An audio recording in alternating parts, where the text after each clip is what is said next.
What's going on, family? Scrapbook Boxing Museum of the Forgotten Fisticuffs series. This is part 2 of the 1920s.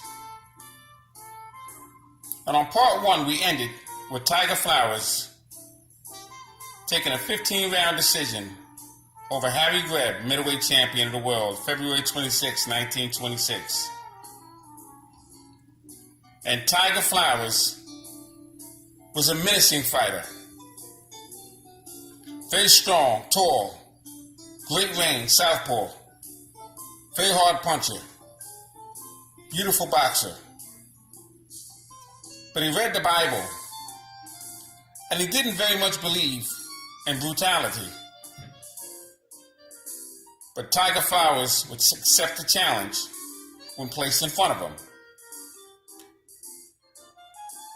And when you're in there with a fighter, such as the Pittsburgh Windmill and Harry Greb, you will be forced to bring out every ounce of energy you have, in spite of. And that's what Tiger Flowers needed. On the night of February 26, 1926. It was an outstanding fight. Harry Greb was at one time the light heavyweight and middleweight champion. He had defeated Gene Tunney in 1922 to become the light heavyweight champion of the world. And in 1923, he would become the middleweight champion by defeating Johnny Wilson. Now, Tiger Flowers would give Harry Greb a return go. The same year, 1926, October 22nd, Harry Greb would pass away during a procedure of a detached retina. But on August 19th, Tiger Flowers would defeat Harry Greb in a return go.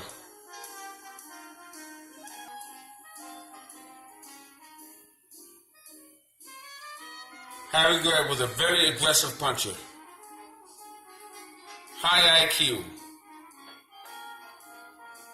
but he was a slugger boxer. He fought with emotion, like his fight in 1925 with Mickey Walker. After the fight with Mickey Walker, they would have a second fight in the street and in a bar. So Harry Greb could be a hothead. But against Tiger Flowers, he just didn't have it. His career was at the end of the road.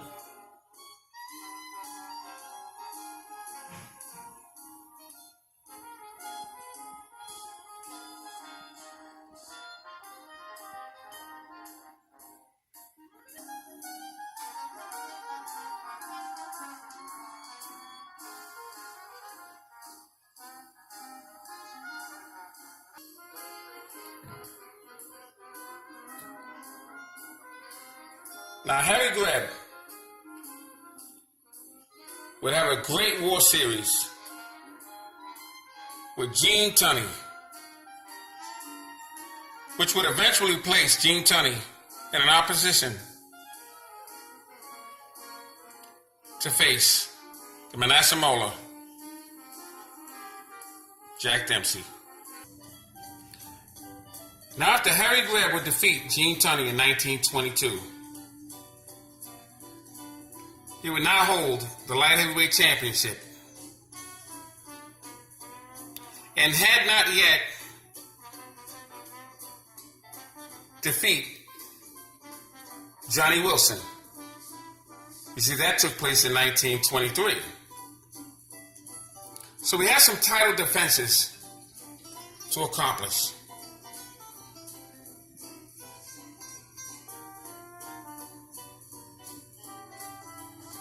He broke the light heavyweight champion's nose in the first round, cut Gene's face into ribbons, and gave Tunney the worst licking of his life, said George Roberts.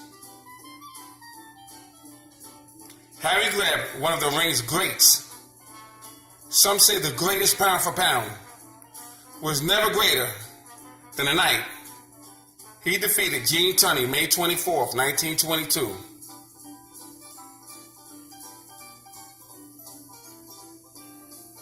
The win over Tunney earned Greb the America's Light Heavyweight Championship crown. Before his death 4 years ago, and 5 months later, Pittsburgh Windmill, as Greb was known, has trounced no fewer than pugilists who obtained the championship. There were, in addition to Tunney, Mike Mateague, battling Levinsky, Tommy Loughran, Tiger Flowers, Johnny Wilson, Al McCoy, Mike O'Dowd, George Chipp, and Mickey Walker. Though never more than a middleweight, Greb also vanished many top notches in a 5-division weight, from welterweight to heavyweight. A right broke Tunney's nose. Eye cut kept bleeding. And Gene Tunney out for several seconds. When they weighed in on May 24th, 1922, Tunney wore a carefree look. But a few hours later, in the ring, you have Harry Greb standing to your left as he knocks the grin off of Gene Tunney's face. It was a phenomenal event. At any rate, Harry Greb would become the brand new light heavyweight champion of the world. It was a phenomenal night. 1922.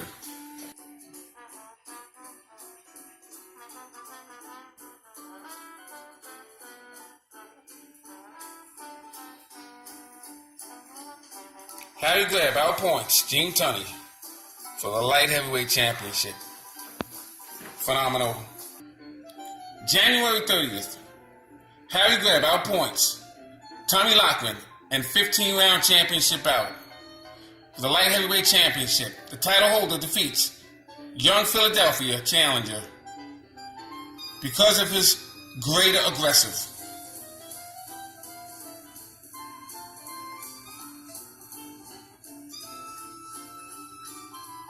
Here you have Harry Greb to your right and Tommy Loughran to your left.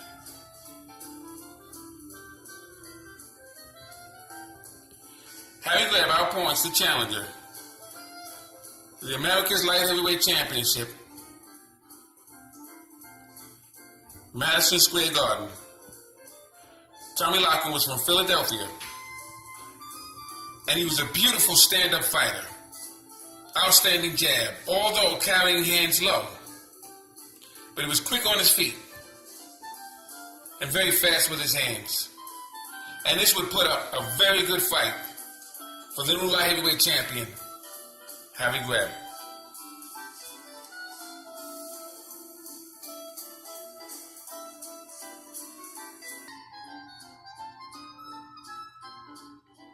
Tommy Loughran was some fighter. Beautiful puncher. Masterful moves.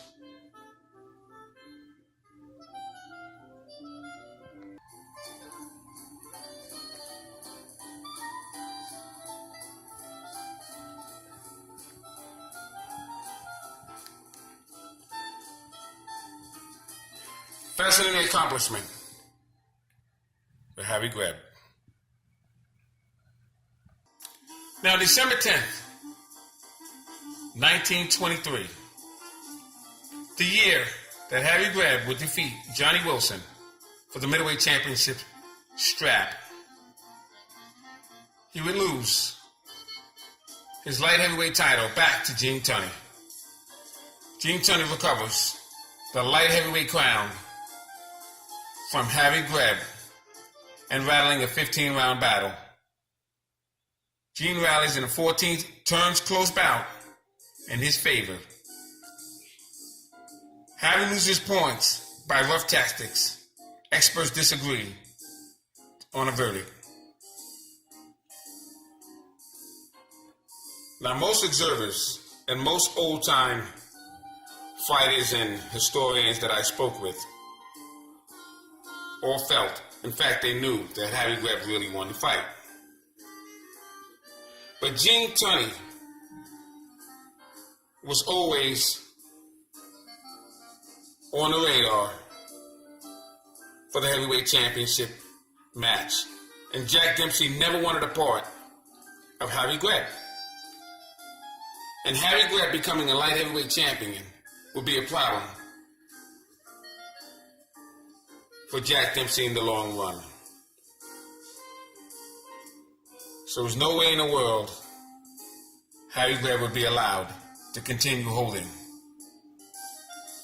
that light heavyweight strap, because he walked into the office of Jack Dempsey's and he demanded a fight. And the world got notice. And they wanted an opportunity to see that fight. And as long as Harry Greb would become light heavyweight champion, it would stir up the pot for a fight to emerge. So Gene Tunney was actually given this fight over Harry Greb. Now, September 23rd, 1926, in front of 120,757 spectators, Gene Tunney stuns Jack Dempsey with a right to the chin in the opening round. Then clearly outboxes Dempsey over 10 rounds, one-sided round, to win the heavyweight championship of the world. This fight took place in Philadelphia, Pennsylvania. Now, Jack Dempsey, known as the Manasseh Mauler, although off for 3 years, but he avoided Harry Wells, the Black Panther, who's the colored heavyweight champion. And unfortunately for Harry Wells, he was told that he had to face Louis Angel Firpo. Now, that's in the first video, part 1, 1920s. And he accomplished that, but because they made it a no decision, he never got that opportunity. So in steps Gene Tunney, awarded the opportunity to face for the World Heavyweight Championship. And he would face Jack Dempsey on September 23rd, 1926 at Philadelphia. And it would be an upset in the making, as Gene Tunney outboxes Jack Dempsey, who decided that he wanted to make this heavyweight championship bout 10 rounds because he didn't feel he was in condition. And he would lose his heavyweight championship strap to light heavyweight champion Gene Tunney.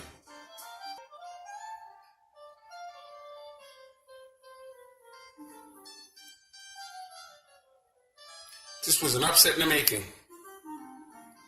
As you see, Jack Dempsey cornering Gene Tunney. He gets off some vicious body attack, but he didn't have the legs to control Gene Tunney, because Gene Tunney was boxing from side to side, consistent movement, master jab, beautiful uppercuts on the inside. And Jack Dempsey didn't have anything to offer in that fight. September 23rd, 1926. So Tunney being declared victor over Jack Dempsey At Philadelphia, September 23rd, 1926, Dempsey, partially blind, being led to Tunney to congratulate the new champion on an outstanding victory. The champion has passed the torch to the light heavyweight champion, Gene Tunney. And Gene Tunney becomes the brand new heavyweight champion of the world. Now, on October 12th, 1926, a young Jack Sharkey from Boston gets an opportunity to face Harry Wells. And Harry Wells was offered an opportunity to face Jack Dempsey, 1924. It was in the contract. There was an agreement. But all of a sudden, the contract was yanked. And Harry Wells was strung along for 2 more years. So in 1926, when Jack Dempsey would return off of a 3-year layoff, Harry Wells felt as though he would be granted his opportunity. But instead, he would have to face Jack Sharkey.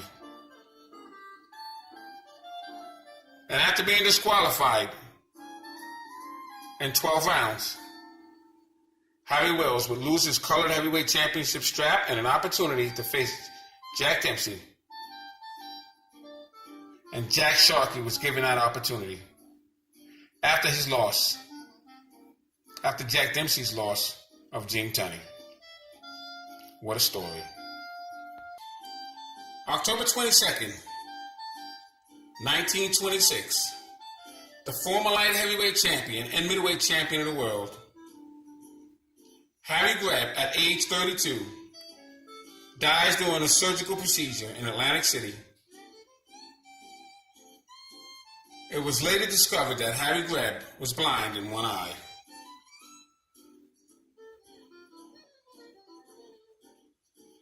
Harry Greb would die at the age of 32.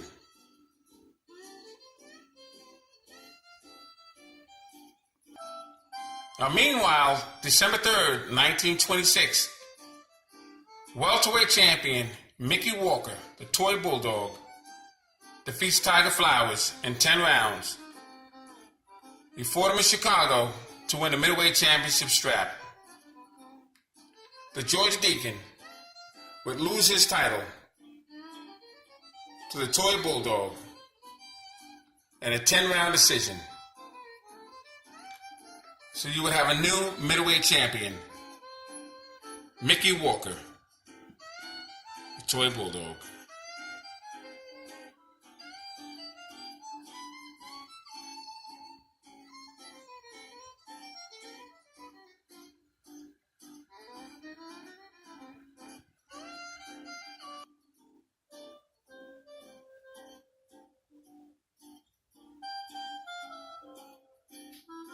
A new era would emerge.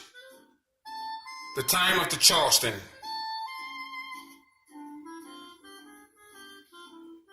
New Jersey's Elizabeth. Mickey Walker. An idol for Elizabeth, New Jersey. Phenomenal fighter was Mickey Walker.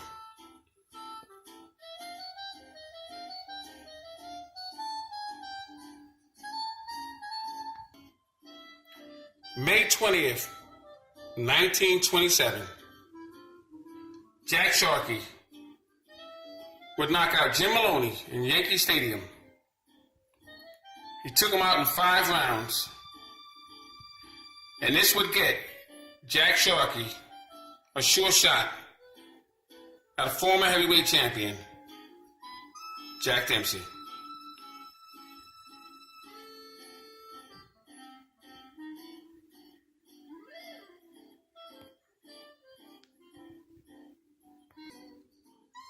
So on July 21st, 1927, Jack Dempsey would rock. He was staggered in the early rounds, and he was losing the fight. But he would KO Jack Sharkey while the latter was complaining to the referee of a low blow. 7 rounds in New York, Madison Square Garden. And as he was complaining, Jack Sharkey would catch him on the chin, disturbing the conversation, and he would defeat and knock out former heavyweight champion, or I should say future heavyweight champion, Jack Sharkey.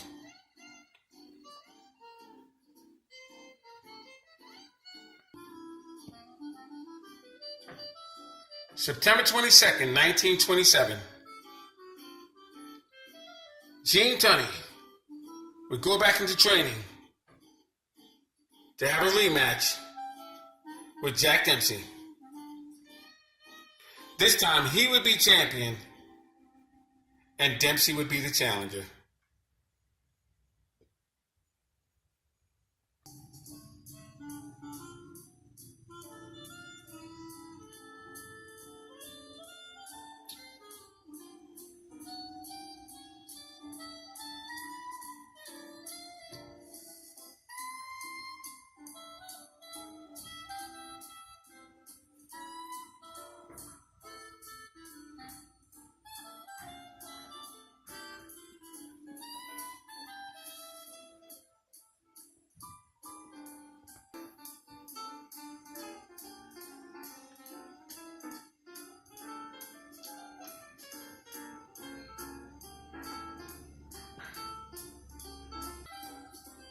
So here you have it. September 22nd, Gene Tunney floored in the 7th round. It benefits the long count, and Jack Dempsey fails immediately to go to his corner. He was supposed to go to a neutral corner. That was a brand new rule. But he did not do so. So this would delay the count for 15 seconds. Dempsey in the 8th round, en route to a 10-round decision. In Chicago, the Newgate record was $2,658,660.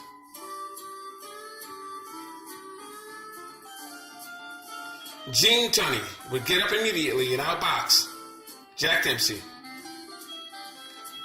Jack Dempsey would drop Gene Tunney for a count of 2. And the referee would immediately begin to count when Dempsey was down. I'm sorry, Gene Tunney dropped Jack Dempsey, and Jack Dempsey was about to be counted at the count of 2. He gets up. Gene Tunney finishes the fight, and he remains heavyweight champion of the world. He's undefeated as a heavyweight champion.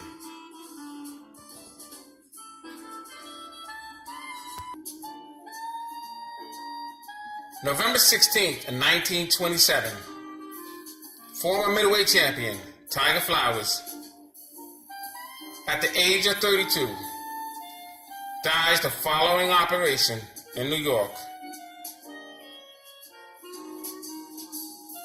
A surgical removal of a cataract in the eye. And what's amazing, it was the exact same procedure as the man he took the title from in 1926, Harry Greb. And it was the exact same age, 32. And the exact same year. Unbelievable. Salute to Tiger Flowers. And salute to Harry Greb. 2 fascinating middleweight champions. The torch was passed between both of them. Both in the ring and out of the ring.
Now, meanwhile, Mickey Walker goes out of the division and beats Jim Maloney.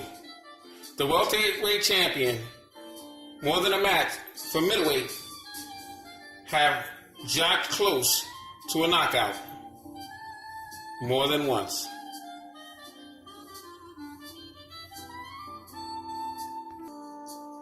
Mickey Walker faces Pete Latzo.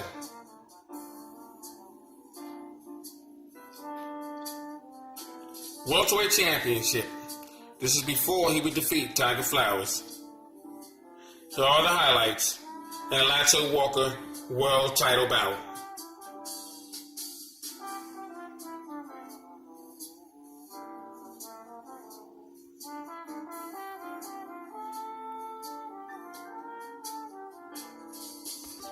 On October 24th, 1927,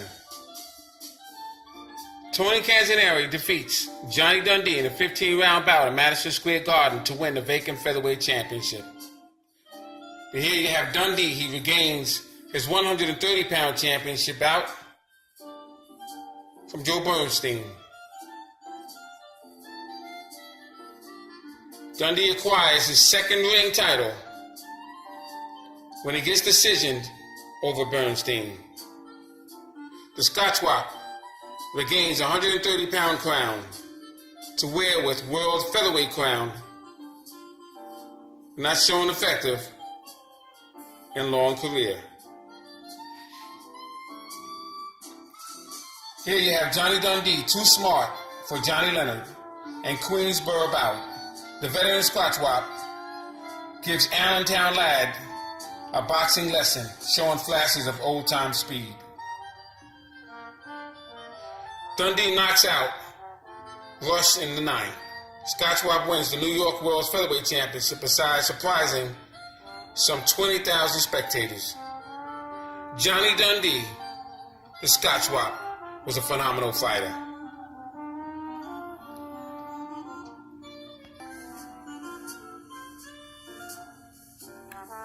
Johnny Dundee as he trains in Stillman's gym.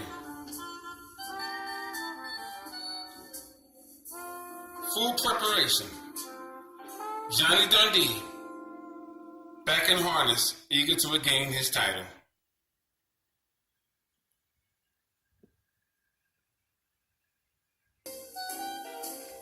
The Scotchwop, Johnny Dundee, loses his opportunity, and he shows his age.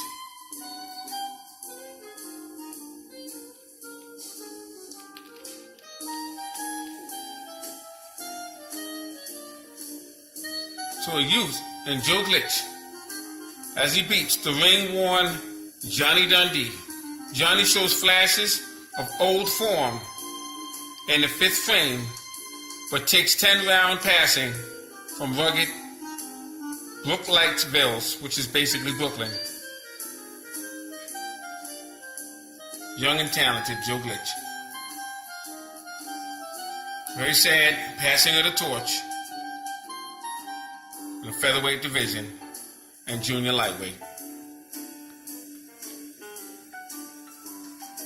Johnny Dundee. Johnny Dundee also loses to Todd Morgan.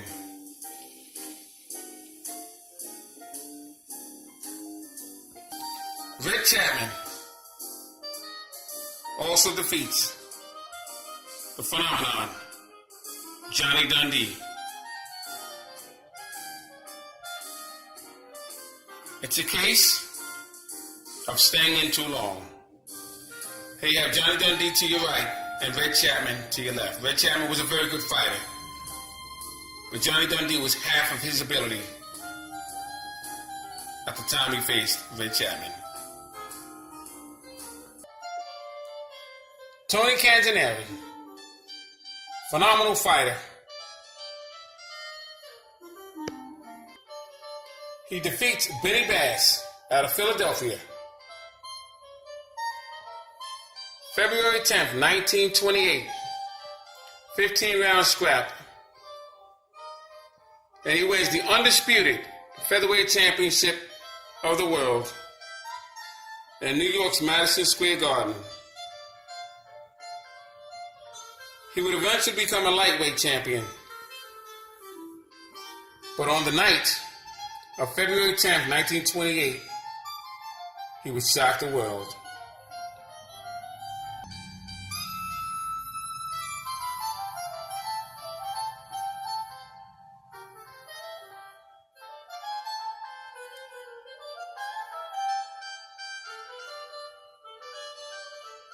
Phenomenal fighter is Tony Canzoneri. I have him ranked number 9, along with the Scotch Wop Johnny Dundee and the Ghetto Wizard Benny Leonard. Collectively, greatest fighters, ranked number 9 of all times. Now, April 4th, 1928, a young Max Schmeling defeats Franz Dinner in 15 rounds to win the undisputed German heavyweight title in Berlin.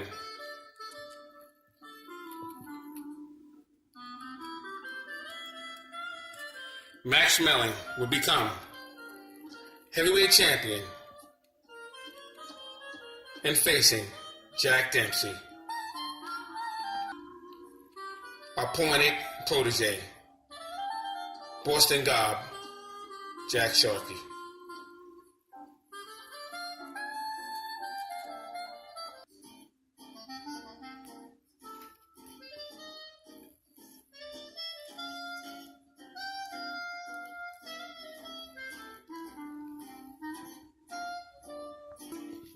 Once again, Johnny Dundee loses the bout with Sid Terrace as tap sounds for the Garden.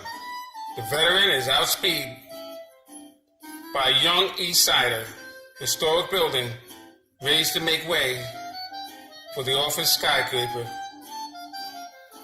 Sid Terrace, phenomenal fighter, will grab the reins from Scotch Wop Johnny Dundee.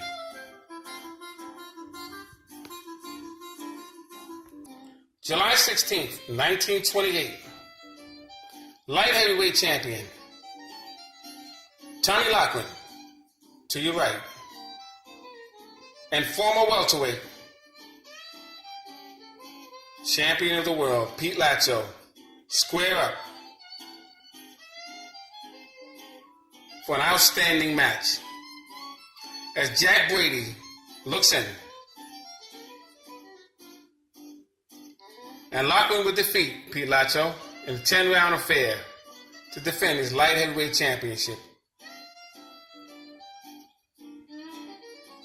This was the kind of action you got in the early days. Day after day, week after week, tons of legendary fights. Now on July 26, 1928, Gene Tunney stops Tom Heaney in 11 rounds in the Bronx to retain his heavyweight championship strap. And right after that, he would retire undefeated.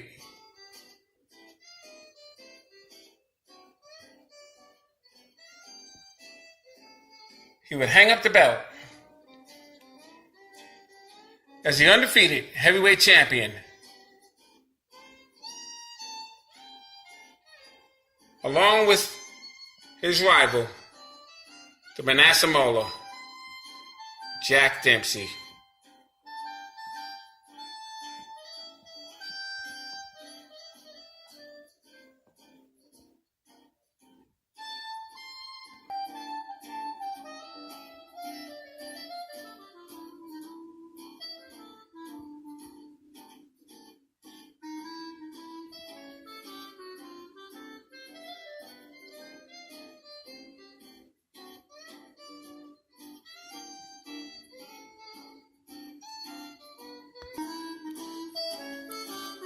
November 30th, 1928.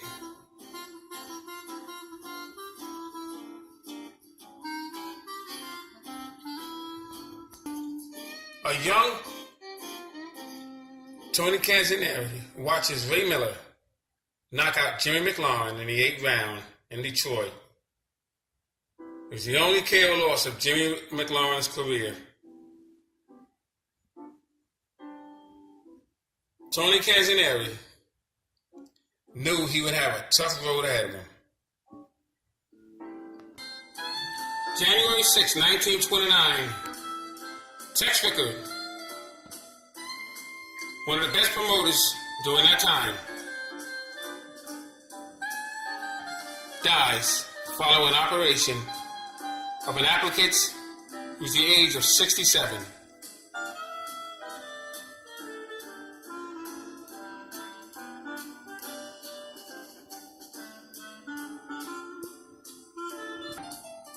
March 28, 1929, Tommy Loughran defeats Mickey Walker, 10 rounds Chicago to retain light heavyweight championship. July 18th, Tommy Loughran defeats James J. Braddock 15 rounds in the Bronx to retain the light heavyweight championship. September 26, 1929, Jack Sharkey stops Tommy Loughran 3 rounds in New York to win a vacant America's heavyweight title. That was put up when Gene Tunney retired in 1927, or 1928 actually, when he defeated Tom Heaney.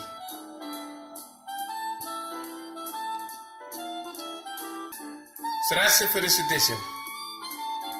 Thanks for hanging in there with me. Watch out for 1930s boxing history right here in the Museum of the Forgotten Fisticuffs series. Thanks for hanging in there with me. Thanks for these magnificent fighters.